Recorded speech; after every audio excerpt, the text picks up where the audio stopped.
It's time again for another installment of The Basics, and on today's show, I want to show you a new creation that I've come up with, and this is Solitaire for Magic the Gathering. Now, if you remember a while back, I created a Solitaire for the Star Trek card game while I was doing some thinking, and I worked out the mechanics in the last couple days of how to make a Magic Solitaire, and I'm going to show you how it works so you can try it and test out your decks. Let's get into this, shall we?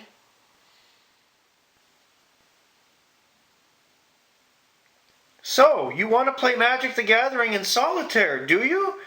Here's how you go about doing it. First off, you need two decks. The primary deck that you will use as the main player, and a secondary deck of a different color with the lands removed. Land does not work in this Solitaire game I've come up with. I will explain that as I go. You also need at least two D20s. These will be your life total and your opponent's life total. Now, what I've done is I've moved them both off to the side. As you are the main player, obviously you will control both you and your opponent's life total through the D20s. You can have other dice on the table if anything in regards to counters come up. I have my trusty bag of dice if I need it. Now, you begin by drawing 6 cards, which is your starting hand. 1, 2, 3, 4, 5, 6. And I'm going to keep it face up so I can show you what I'm doing. Now, you're allowed to play up to 2 cards per hand, and you would draw 1 card when your turn is over. Now, when I say up to 2, if you have a land, that is a given card. You're going to want to play the land anyways. You can play 1 additional card if you wish during your turn, providing that you have enough mana to cast it.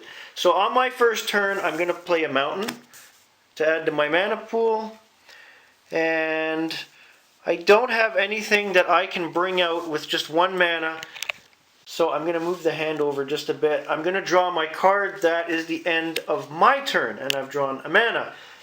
Now my opponent, which you are also controlling, take the first card off the deck. What is it?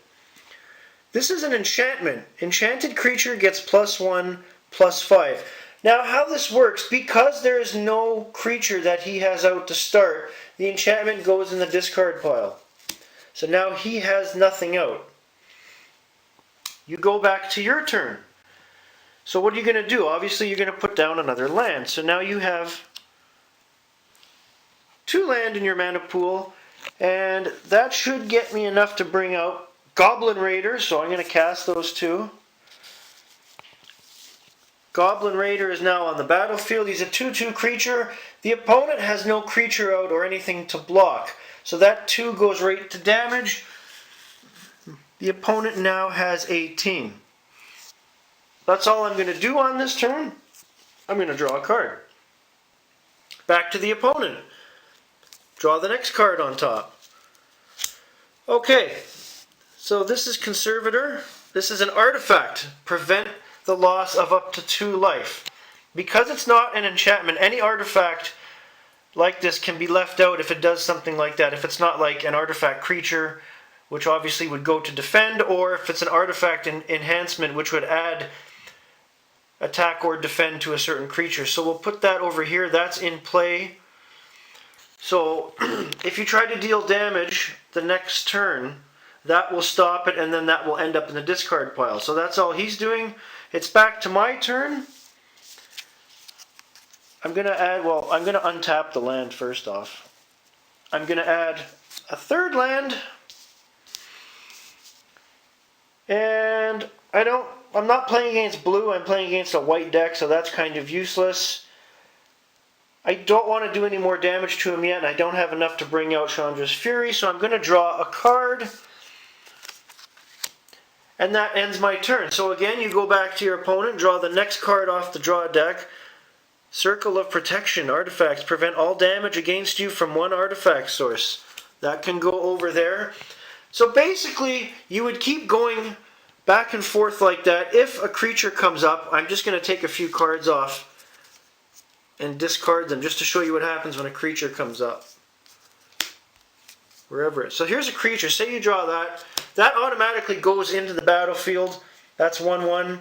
Obviously it's not enough to stop the Goblin Raider, but it limits the damage being done. And you would go back and forth like this until one of you is down to 0 on the life total, or either deck runs out of cards. And at that point, whichever has the highest life total would win the game. Now, I know some people are saying it's not going to be a true test of a deck, but to be fair, I played a round of this earlier today, and I'm playing a round right now. I'm using my weakest deck as my opponent just to test the game. Once I get more of the kinks ironed out, I'm going to switch to a very high-powered deck and have a battle with another high-powered deck, which is my red deck, and see what happens. And then I'll have more intel for everybody. This is still in the development stage, but I think I've got a good start here, and I think it can work. The only drawback is if you have any cards that target land, feel free to discard those in your discard pile. Because your opponent's deck does not contain any land, they're pointless. So any card at all that comes up that targets land, you may discard it from your hand at any time because it just doesn't do anything in solitaire. That's all for today. Have a great day, everybody.